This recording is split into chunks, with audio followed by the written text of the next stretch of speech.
Mittal group और Rana corporation के बीच business की राइवलरी सबको पता थी। दोनों बिजनेस कॉम्पिटिटर्स के रिश्ते कभी अच्छे नहीं रहे। 4 साल पहले एक बड़े इवेंट में अनिका ने पहली बार वैभव राणा को देखा और वो पहली नजर में ही उसे दिल दे बैठी। लेकिन उसके भाई और माँ पापा ने कभी इस प्यार को एक्सेप्ट नहीं किया। अनिका घर की लाडली रहेगी, मगर वो वैभव राणा और अपने परिवार के बीच की राइवलरी को इग्नोर नहीं कर सकती थी। कई बार उसने वैभव को भुलाने की कोशिश की, पर जैसे जैसे साल बीतते गए उसका प्यार और गहरा होता गया। उसे वैभव का कोल्ड नेचर बहुत अट्रैक्ट करता था और यही चीज उसे एक चैलेंज लग रही थी। वैभव जो किसी लड़की के आसपास नहीं घूमता, वो उसी का दिल जीतना चाहती थी। लेकिन लाख कोशिश के बाद भी जब वो अपने दिल से उसे निकाल नहीं पाई, तो आज वो सीधे उसकी कंपनी के बाहर आकर खड़ी हो गई। अनिका ने मनी मन खुद से वादा करते हुए कहा, मैं सब कुछ दांव पर लगा दूंगी। वैभव राणा को मेरा प्यार एक्सेप्ट करना ही होगा। वादा है खुद से। आज से अनिका मित्तल खुलेआम वैभव राणा का पीछा करेगी। वैभव ने तीखी नजरों से उसे देखा। अगले ही पल वैभव ने वो बुके उठाया और उसे दूर फेंक दिया, फिर खिड़की बंद कर ली। वैभव ने ड्राइवर से सख्त लहजे में कहा, गाड़ी स्टार्ट करो। अनिका ने चीखते हुए कहा, वैभव वैभव, मैं तुमसे प्यार करती हूँ, मुझे तुम्हारा प्यार चाहिए। अचानक ही अनिका जोर जोर से चिल्लाने लगी और कार की खिड़की पर हाथ मारने लगी। ड्राइवर ने इंजन स्टार्ट किया और घबराहट में पूछा, सर अनिका मित्तल की कार का क्या करें? ड्राइवर के सवाल पर वैभव ने कोई जवाब नहीं दिया। लेकिन तभी वैभव की सिक्योरिटी में चल रही एक गाड़ी ने तेजी से आगे बढ़कर लाखों की गाड़ी को साइड से जबरदस्त टक्कर मार दी। ये नजारा देखकर गेट पर खड़े सिक्योरिटी गार्ड हैरान रह गए। अनिका की गाड़ी के हटते ही वैभव की गाड़ी कंपनी की प्राइवेट पार्किंग में एंटर कर गई। अनिका शॉक थी। उसकी नई कार एक ही पल में चकनाचूर हो गई थी। जब तक वो दौड़कर गेट तक पहुंची, तब तक सिक्योरिटी ने गेट बंद कर दिए थे। अनिका ने चीखते हुए कहा, वैभव तुमने मेरी गाड़ी तोड़ दी, अब तुम्हें मुझे नई गाड़ी दिलवानी पड़ेगी। जब तक तुम मुझे नई कार नहीं दिलाते, मैं रोज तुम्हारा पीछा करूंगी। अनिका को अपनी कार बर्बाद होने का बहुत दुख था, लेकिन तभी उसके होंठों पर हल्की मुस्कुराहट आ गई। वो खुद से बोली, शायद यही भगवान का इशारा है, ताकि इसी बहाने मैं और वैभव करीब आ पाए। इससे वैभव का ये एक्शन कमाल का था। काश ये कार मेरी ना होती। सिक्योरिटी गार्ड्स भी अनिका की हिम्मत देखकर हैरान थे। उसने राणा कॉर्पोरेशन जैसी बड़ी कंपनी के बाहर न सिर्फ तमाशा किया, बल्कि खुलेआम वैभव राणा से प्यार का इजहार भी कर दिया। गाड़ी से निकलकर वैभव राणा ने अपने पास खड़े लोगों से सख्त आवाज में कहा, उसे यहाँ से बाहर निकाल दो और आगे से कभी अंदर मत आने देना। बॉडीगार्ड्स ने तुरंत वैभव के ऑर्डर को फॉलो किया। वैभव अब मैरिड था और ऐसे में अनिका मित्तल का यूं खुलेआम उससे प्यार का इजहार करना बिल्कुल भी ठीक नहीं था। खासकर अगर माया जी को इसकी भनक लग जाती तो मामला बहुत बिगड़ जाता, क्योंकि दादी को सिर्फ शनाया ही पसंद थी और ऐसे में दोनों परिवारों के बीच रिश्ते और भी ज्यादा खराब हो जाते। राणा कॉर्पोरेशन के एम्प्लॉइज की नजरें अनिका के इस बोल्ड ड्रामे को देखकर एक्साइटेड थी। जैसे ही वैभव ने ऑफिस में एंटर किया, हर कोई चोरी छुपे उसे ही देख रहा था। हमेशा की तरह चेहरे पर सीरियसनेस लिए वैभव राणा अपने बॉडीगार्ड्स के बीच चल रहा था।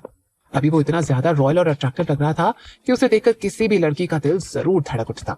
ऑफिस की कई लड़कियां तो बस उसकी एक झलक पाने को तरसती रहती थी, लेकिन आज तक किसी की इतनी हिम्मत नहीं हुई कि वो वैभव से अपनी फीलिंग्स बता सके।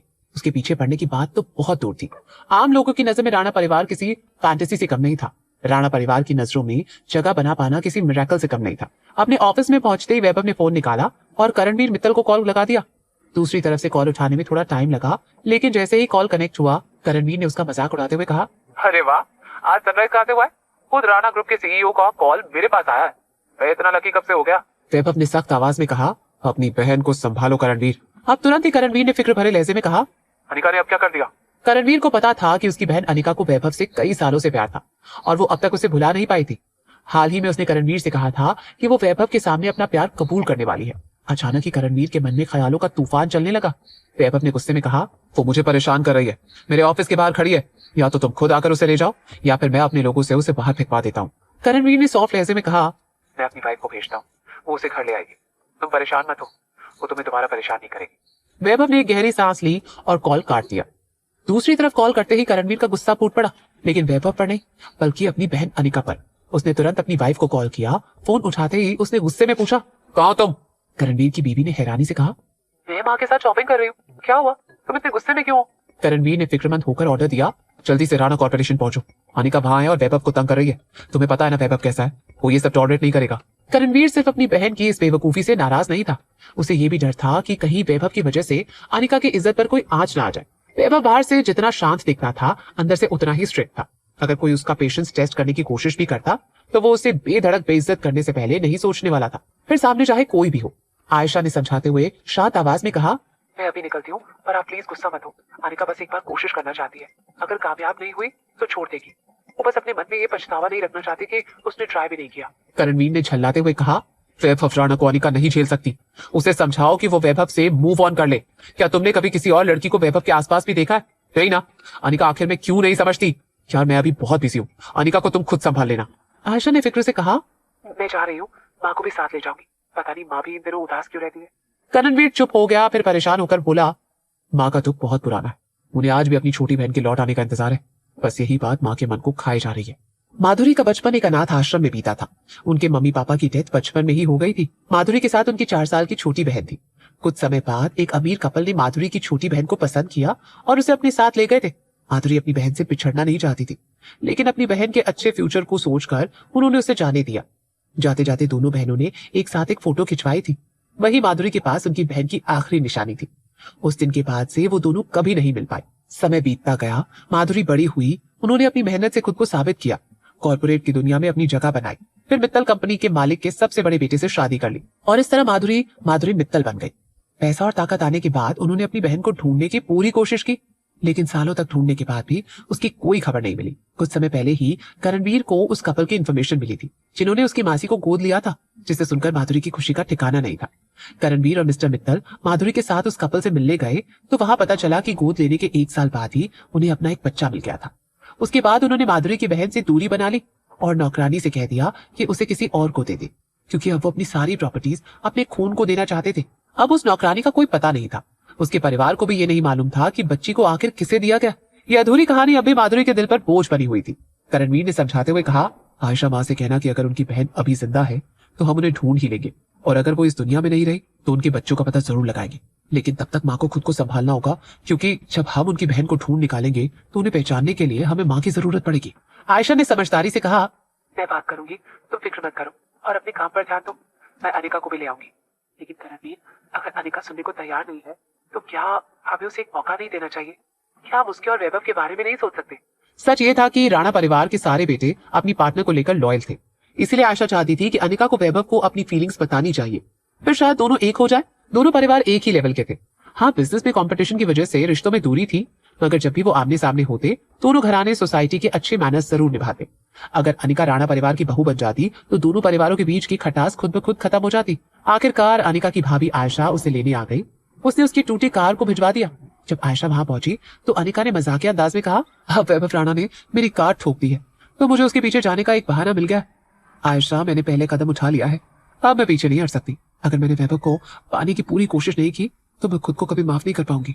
अनिका ने मुस्कुराकर आयशा से रिक्वेस्ट करके कहा, आयशा तुम बेस्ट हो, करणवीर भाई सिर्फ तुम्हारी सुनता है, प्लीज उससे मेरी तरफ से बात करना। मुझे बस इतना चाहिए कि वो मेरी हैप्पी एंडिंग के रास्ते में रुकावट न बने। अनिका को अपने भाई और भाभी की लव स्टोरी से बहुत जेलसी होती थी। आयशा ने करणवीर को चाहा था और 1 साल की कोशिश के बाद उसका दिल जीत लिया था। शादी के बाद तो करणवीर आयशा को अपने सिर आंखों पर बिछाकर रखता था। आयशा ने फिक्र से सीरियस लहजे में कहा, अनिका मैं तुम्हारे सपनों के पीछे भागने के फैसले के साथ हूँ, लेकिन यहाँ बात वैभव राणा की है। क्या तुम नहीं जानती दिल्ली में उसका कितना नाम है? वो कभी भी किसी लड़की के करीब नहीं गया। क्या तुमने कभी उसे किसी और लड़की के साथ देखा है? आयशा ने सीरियस होकर कहा, और फिर हमारे परिवार के और राणा परिवार के रिश्ते भी अच्छे नहीं है। तुम्हारा भाई भले ही वैभव का दुश्मन ना हो, पर दोनों बिजनेस में कॉम्पिटिटर तो है। वो एक दूसरे की तरफ देखते भी नहीं है। मुझे डर है कि कहीं वैभव तुम्हें एक मोहरा बना ले। अनिका ने कॉन्फिडेंस से तुरंत जवाब दिया, मुझे नहीं लगता कि वैभव ऐसा करेगा। राणा परिवार की इमेज ही ऐसी है कि शादी के बाद वो ना चाहते हुए भी अपनी बीवियों को सबसे ऊपर रखते हैं। आयशा ने धीरे से कहा, तुम छोड़ो ये सब, इस टॉपिक पर बाद में बात करेंगे, अभी माँ के पास चलो, वो परेशान है। अनिका ने मायूस होकर कहा, माँ और उनकी बहन को अलग हुए इतने साल हो गए, भगवान ही जाने उनकी बहन कितनी बार गोद ली गई होंगी। हो सकता है वो फोटो भी उनके पास ना हो। हम तो जैसे नदी में सुई ढूंढ रहे हैं। माधुरी की यही एक ख्वाहिश थी, इसीलिए उनके बच्चे होने के नाते उनका फर्ज था कि वो अपनी माँ की उस अधूरी ख्वाहिश को पूरा करे। उधर शनाया को अपने लव राइवल के बारे में कोई इन्फॉर्मेशन नहीं थी। दिन भर दुकान में कस्टमर्स की भीड़ के चलते वो पूरी तरह बिजी रही। रात के 11 बजे उसने दुकान बंद की, फिर अपनी स्कूटी से घर के लिए निकल पड़ी। दिल्ली में रात को भी चहल पहल रहती है। रात के 11 बजे भी रोड पर भीड़ कम नहीं थी। खाने पीने के ट्रक्स के सामने लोगों की लाइन लगी हुई थी। लोग देर रात की भूख मिटाने को बेताब थे। शना अपनी स्कूटी चलाते हुए उन ट्रक्स के पास से निकली, तभी कुछ लड़कों ने उसे देखकर सीटी बजाई और कुछ कमेंट्स भी किए, लेकिन उसने इस पर बिल्कुल ध्यान नहीं दिया। बिना मुड़े वो क्रॉसिंग पार करने लगी, लेकिन तभी अचानक उसकी स्कूटी बंद हो गई। शनाया को लगा कि शायद बैटरी खत्म हो गई, लेकिन जब उसने डिस्प्ले देखी तो बैटरी फुल थी। उसने कई बार कोशिश की, लेकिन स्कूटी दोबारा स्टार्ट नहीं हो रही थी। शनाया परेशान होकर खुद से बड़बड़ाई, अजीब प्रॉब्लम है, आखिर हुआ क्या है इसे? तभी एक कार उसके पास आकर रुकी और खिड़की नीचे हुई। कार में बैठे आदमी ने हैरानी और खुशी से मुस्कुराते हुए कहा, अरे ओ मैडम, ये तुम हो? मैंने पीछे से देखकर ही तुम्हें पहचान लिया। एक मोमेंट को लगा शायद मेरी आंखें धोखा दे रही हैं। क्या हुआ, तुम यहाँ क्यों खड़ी हो? शना ने पीछे मुड़कर देखा तो राहत की सांस लेकर बोली, सनी। शना ने परेशान होकर कहा, पता नहीं क्या हो गया स्कूटी को, अचानक बंद हो गई, जबकि बैटरी तो पूरी है। सनी ने जल्दी से कहा, रुको मैं गाड़ी साइड करके चेक करता हूं। सनी ने अपनी कार एक तरफ पार्क की और उतरकर शनाया की स्कूटी चेक करने लगा। थोड़ी देर बाद उसने अफसोस के साथ कहा, सॉरी शना, मुझे ई स्कूटी की ज्यादा नॉलेज नहीं है, इसलिए समझ नहीं पा रहा कि प्रॉब्लम क्या है। हम इसे किसी गराज में भिजवाकर चेक करवा लेते हैं और अभी मैं तुम्हें घर ड्रॉप कर देता हूँ, चलेगा? उसकी इस बात पर शना ने कंफ्यूजन से पूछा, क्या तुम्हें पास की कोई इलेक्ट्रिक व्हीकल रिपेयर की दुकान पता है? सनी लखानी ने मुस्कुराते हुए कॉन्फिडेंस से कहा, फिलहाल तो नहीं पता, लेकिन मैं कल तक इसे ठीक करवा दूंगा, आई प्रॉमिस। अभी तुम बेफिक्र रहो। सनी जैस्मिन का कजिन था, शनाया को उस पर भरोसा था, इसीलिए शनाया ने हामी भरते हुए कहा, थैंक्स। सनी शनाया के किसी काम आ रहा था, ये सोचकर वो बहुत खुश था। उसने तुरंत एक नंबर डायल किया और किसी को अपनी लोकेशन बताई। कॉल पर बात करने के बाद सनी ने शनाया को इन्फॉर्म किया, बस 10 मिनट में मेरे आदमी आकर इसे ले जाएंगे। इधर वैभव भी घर वापस जा रहा था और वो भी क्रॉसिंग पर ही था। तभी ड्राइवर ने पीछे मुड़कर वैभव को इन्फॉर्म करते हुए कहा, सर मुझे वो लेडी मालकिन जैसी लग रही है। वैभव जो फोन में कुछ देख रहा था, उसके माथे पर बल पड़ गए। उसने सड़क किनारे खड़े उस आदमी और औरत की तरफ देखा। दूरी की वजह से वो शनाया को एक बार में पहचान नहीं पाया, लेकिन वो लेडी उसे जानी पहचानने लगी। वैभव ने शांत आवाज में कहा, जब गाड़ी पास हो तब गाड़ी धीरे चलाना, मुझे कंफर्म करना है कि ये वही है या नहीं। ड्राइवर ने पोलाइटली जवाब दिया, ठीक है सर। तभी शनाया को कॉल करने के लिए वैभव ने उसका नंबर डायल किया, लेकिन फिर कुछ सोचकर कॉल नहीं किया। जल्दी ही गाड़ियां शनाया के पास से गुजरी। वैभव की लग्जरी कार्स ने एक साथ अपनी स्पीड कम कर दी ताकि वैभव शनाया को देख सके। पास से गुजरते ही वैभव हामी भरते हुए बोला, हाँ ये शनाया है। और ये आदमी कौन है? सनी लखानी है। सनी लखानी है? क्या शनाया और सनी पहले से साथ थे या बस यहाँ टकरा गए? एक ही पल में वैभव के मन में कई सवाल उठने लगे, लेकिन वैभव ने कुछ नहीं कहा, ना ही शनाया को कॉल किया। पर उसके दिल में हलचल होने लगी थी। लग्जरी कार्स का काफिला धीरे धीरे शनाया के सामने से ओझल हो गया।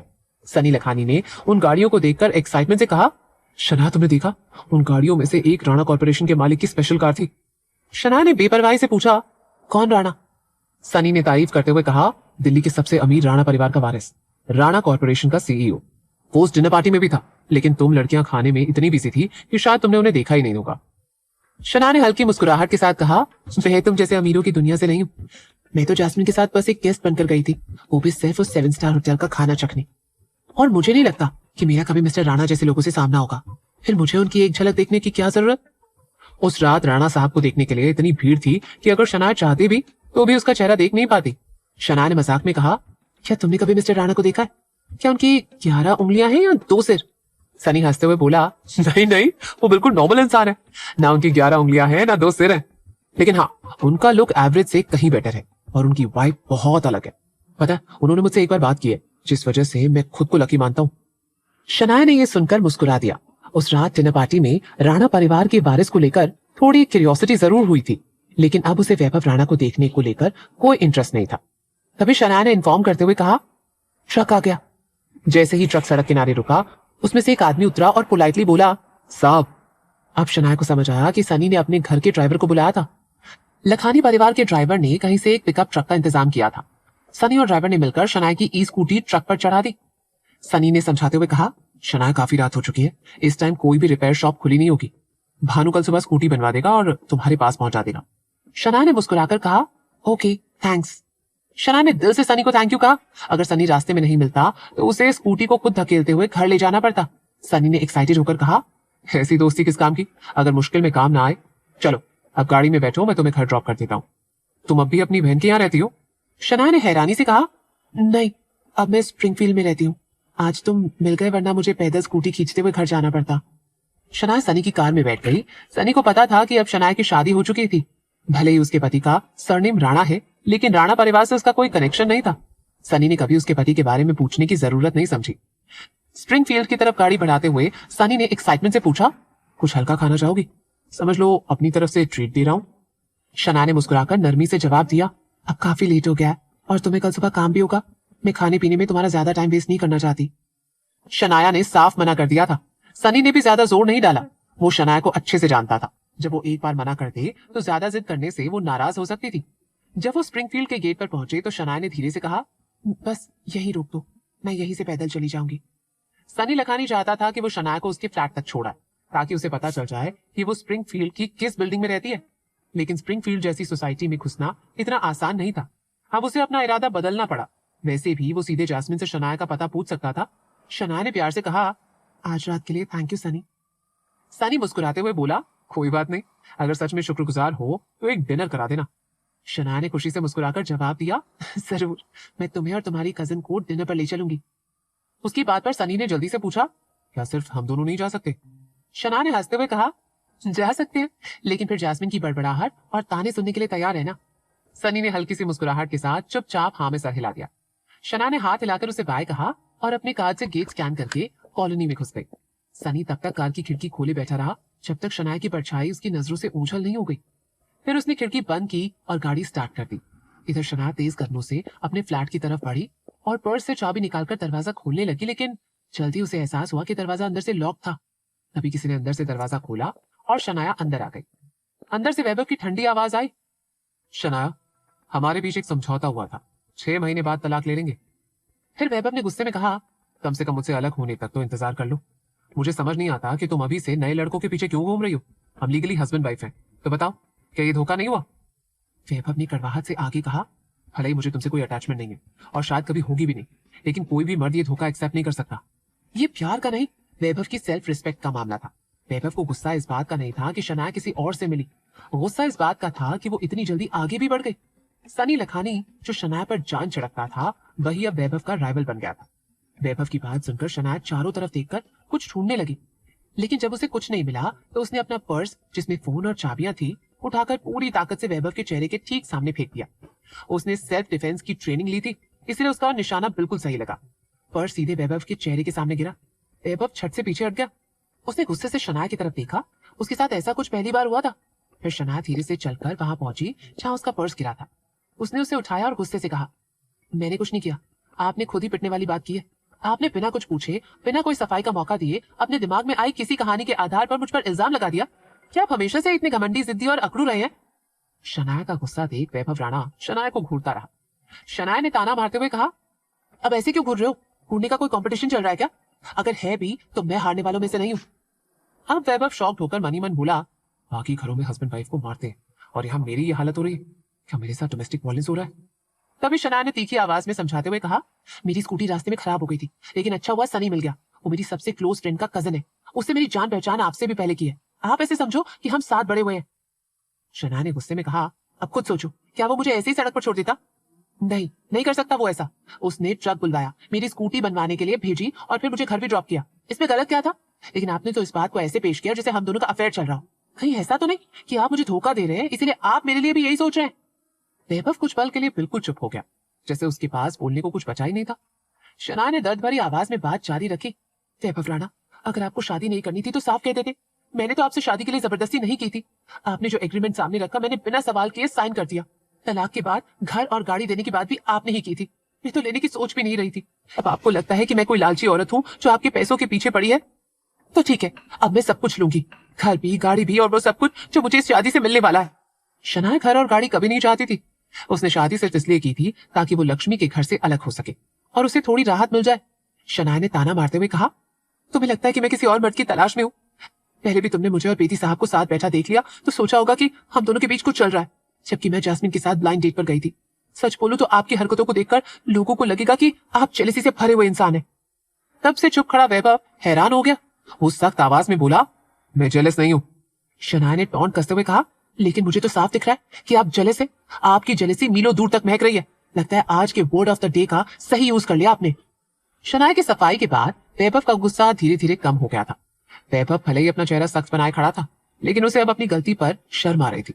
उसने शनाया को गलत समझ लिया था। वैभव का चेहरा देखकर शनाया ठहाका मारकर हंसने लगी।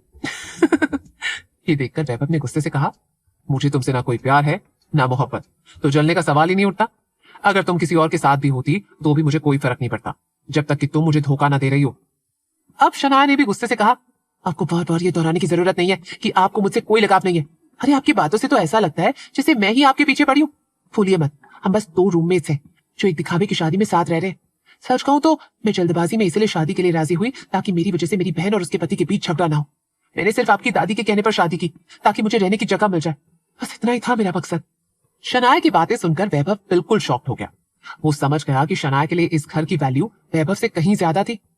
वैभव खुद भी मानता था कि उसके मन में शनाया के लिए कोई फीलिंग्स नहीं थी, लेकिन जब वही बात उसने शनाया के मुंह से सुनी तो उसे थोड़ा हर्ट फील हुआ। शनाया ने ऐलान करते हुए कहा, और एक आखिरी बात, मैं अपनी शादी की शर्तों पर टिकी हुई हूँ। अगर डिवोर्स के बाद मुझे घर और गाड़ी मिलती है तो मैं उसी घर में रहूंगी और वही गाड़ी चलाऊंगी और फिर अपना प्यार ढूंढूंगी। ऐसे भी खाली हाथ रहकर क्या मिलेगा मुझे। वैभव अब और ज्यादा परेशान दिखने लगा। अब हॉल में गहरी खामोशी फैल गई। दोनों में से कोई कुछ नहीं बोल रहा था। वैभव ने एक गहरी सांस लेकर धीरे से कहा, आई एम सॉरी, मैंने तुम्हें गलत समझ लिया। वैभव को अपनी गलती का एहसास था। उसे माफी मांगता देख शनाया ने उसे समझाते हुए कहा, अगली बार कुछ भी गलत लगे तो सीधे मुझसे बात करना। अगर आपकी यही आदतें रही तो अगली शादी भी चुप्पियों में टूट जाएगी। वैभव ने तुरंत जवाब दिया, हम शादी के रिश्ते में तो हैं पर एक दूसरे से बिल्कुल अलग है। आज रात वैभव ने बहुत अजीब बिहेव किया था, जबकि शनाया हर बात में समझदारी से पेश आई थी। शनाया ने अपनी बात करेक्ट करते हुए कहा, मैं आपकी दूसरी शादी की बात कर रही थी वैभव राणा जी, हमारी शादी की नहीं। डिवोर्स का एग्रीमेंट साफ था। अगर 6 महीने में उनके बीच कोई फीलिंग्स नहीं जागी तो उनका रिश्ता खत्म हो जाने वाला था, और अब तक तो दूर दूर तक फीलिंग्स का कोई नामो निशान नहीं था। ऊपर से आज वैभव का उस पर शक करना शनाया को बिल्कुल पसंद नहीं आया। लेकिन वैभव की कुछ और आदतें उसे अच्छी लगी थी, जैसे वैभव जिम्मेदार था और केयरिंग भी। वैभव ने ईमानदारी से कहा, मुझे किसी दूसरी शादी की नीड नहीं है, वैसे भी मेरे मन में किसी के लिए कोई फीलिंग नहीं है। शनाया ने कॉन्फिडेंस से कहा, शायद किसी दिन किसी के लिए फीलिंग्स आ भी जाए, पर आपके इस घमंड से सब बर्बाद हो जाएगा। इसीलिए एडवाइस है कि आप ये सोचना बंद कर दो कि हर कोई आपके पैसे और स्टेटस के पीछे पड़ा है। इससे सच कहूं तो मुझसे शादी करके आपने सोना नहीं, हीरा पा लिया। उसकी बात पर वैभव ने मनी मन कहा, हीरा या कोयला। वैभव ने आज तक इतनी सेल्फ ऑब्सेस्ड औरत नहीं देखी थी। वैभव ने थकी आवाज में कहा, अब सब कुछ क्लियर हो चुका है तो तुम जाकर सो जाओ। ये कहकर वैभव अपने कमरे की तरफ चला गया और गुस्से में दरवाजा बंद कर दिया। पीछे से शनाया ताना मारते हुए खुद से बोली, तोड़ दो दरवाजा, क्या फर्क पड़ता है, तुम्हारा ही घर है। अगली सुबह शनाया जल्दी उठ गई। बालकनी में रखे गमलों को पानी देते हुए उसे सुकून मिल रहा था। हर सुबह का छोटा सा टाइम जिसे शनाया अपने बगीचे में बिताती थी उसके मन को हल्का कर देता था। वैभव को लेकर उसके मन में जो झल्लाहट थी वो गायब हो गई थी। वैसे भी ये छोटा सा गार्डन वैभव की वजह से ही बना था। बीती रात की बातों को पीछे छोड़ते हुए शनाया किचन में गई और नाश्ता बनाने लगी। कुछ देर बाद वैभव भी किचन में आया और चुपचाप शनाया को काम करते हुए देखता रहा। फिर उसने धीरे से कहा, गुड मॉर्निंग शनाया। शनाया ने शांत लहजे में कहा, गुड मॉर्निंग। वैभव ने पूछा, क्या मैं कुछ हेल्प करूं? शनाया इनकार करते हुए बोली, मुझे जरूरत नहीं है, अगर आप फ्री हैं तो कपड़े धूप में डाल दीजिए और झाड़ू लगा दीजिए। वैभव जवाब सुनकर हड़बड़ा गया। फिर उसने धीरे से कहा, ठीक है। वैभव पलटकर अपने काम में लग गया। पहले उसने धुले हुए कपड़े धूप में डाले, फिर झाड़ू उठाकर सफाई करने लगा। उनका घर तो वैसे भी साफ रहता था, 2 ही लोग थे, वो भी ज्यादातर काम में बिजी रहते थे। फिर भी वैभव ने एक भी कोना नहीं छोड़ा और पूरी सफाई की। तब तक शनाया ने नाश्ता तैयार कर लिया था। फिर वो बाहर आई। वैभव अब भी सफाई में लगा था। ये देखकर शनाया चिढ़ते हुए बड़बड़ाई, इतनी देर से सफाई कर रहे हैं। शनाया ने उससे झाड़ू ले लिया। वैभव खुद से बोला, अरे मैं कोई क्लीनर हूं क्या जो सब कुछ फटाफट कर लूं। शनाया ने कुछ ही मिनटों में वो काम भी निपटा दिया। वैभव उससे कुछ कहने को हुआ पर फिर वो चुप हो गया। उसकी नजरें बार बार शनाया की तरफ जा रही थी। बीती रात की गलतफहमी और फिर शनाया का गुस्सा अब भी उसके दिमाग में घूम रहा था। लेकिन अच्छा था कि शनाया अब नाराज नहीं लग रही थी। वैभव को अब जाकर समझ आ रहा था शनाया किस बात पर नाराज होती है और किस बात पर गुस्सा। किसी भी टॉपिक पर उससे सीधी बात करना बहुत जरूरी है। वो सच में एक सेंसिबल लड़की थी। तभी अचानक शनाया की आवाज वहां गूंज उठी, ऐसे चोरी छिपे क्यों देख रहे हैं? जानती हूँ मैं सुंदर हूँ, अगर ब्यूटी पेजेंट में गई तो सिल्वर तो पक्का है। वैभव ने हंसते हुए कहा, मुझे लगा तुम बोलोगे तुम क्राउन तो जीत ही सकती हो। शनाया ने मुस्कुराते हुए लापरवाही से कहा, क्या पता चैंपियन बन भी जाऊं, लेकिन पहले से ही खुद की तारीफ में इतना बोलना ठीक नहीं ना। वैभव बिना कुछ कहे चुपचाप बैठा रहा। आज शनाया ने ऑमलेट और वेजीज बनाए थे। दोनों ने मिलकर 2-2 ऑमलेट खाए। वेजीज में डाली गई लाल शिमला मिर्च, चेरी टमाटर और चीज का कॉम्बो शनाया को बहुत पसंद था। ये उसका फेवरेट मिक्स था। नाश्ते के दौरान वैभव ने शांत आवाज में कहा, आज मैं तुम्हें दुकान तक छोड़ दूंगा। शनाया तुरंत इनकार करते हुए बोली, मैं टैक्सी कर लूंगी। वैभव ने हल्की सांस ली और समझाते हुए कहा, शॉप ज्यादा दूर नहीं है, तुम्हें दुकान पर छोड़कर मेरे लिए ऑफिस जाना कोई बड़ी बात नहीं। वैसे भी मेरे वर्किंग आवर्स फ्लेक्सिबल हैं। राणा कॉर्पोरेशन के सारे फैसले वैभव ही लेता था, इसलिए वो जब चाहे ऑफिस जा सकता था। उसे कोई रोकने वाला नहीं था। शनाया ने हामी भरते हुए कहा, ठीक है, नाश्ते के बाद निकलते हैं, ट्रैफिक का टाइम है तो जल्दी निकलना बेहतर रहेगा। वैभव ने हामी भरी, ठीक है। चाहे सिचुएशन जो भी हो, शनाया उसकी वाइफ थी। जब उसके पास गाड़ी और टाइम दोनों थे तो फिर शनाया किसी और से हेल्प ले, वैभव को यह बात बर्दाश्त नहीं थी। तभी शनाया का फोन बजा। उसकी आदत थी कि वो खाने के दौरान फोन डाइनिंग टेबल पर ही रखती थी। शनाया और वैभव पास बैठे थे और वैभव की हाइट अच्छी खासी थी, इसलिए वो बैठे हुए ही फोन की स्क्रीन पर नजर डाल सकता था। स्क्रीन पर जो नाम चमका उसे देख वैभव की आईब्रो अप हो गई। उसने मन ही मन रीड किया, सनी लखानी, प्रिटी बॉय। अचानक वैभव को शनाया के टेस्ट पर शक हुआ। सनी देखने में अच्छा था, लेकिन वैभव मन ही मन खुद को सनी से कंपेयर करने लगा। उसे लगा जैसे उसका और सनी का कोई कंपैरिजन ही नहीं है, वो उससे कहीं ज्यादा अट्रैक्टिव था। वैभव शक और क्यूरियोसिटी के बीच उलझा हुआ था। तभी शनाया ने सनी का कॉल रिसीव कर लिया। दूसरी तरफ से सनी ने एक्साइटेड होकर कहा, गुड मॉर्निंग शनाया। शनाया ने नॉर्मल तरीके से पूछा, इतनी सुबह सुबह कॉल किया, क्या बात है? सनी ने खुशी से कहा, अरे मैं तुम्हें लेने आ रहा हूँ, अगर नाश्ता नहीं किया हो तो हम दोनों साथ नाश्ता करते हैं, मेरी तरफ से ट्रीट। सनी की आवाज में खुशी साफ झलक रही थी। बीती रात उसने शनाया की मदद की थी, तो अब उसे लगा शायद ये शनाया के करीब आने का एक बहाना बन सकता था।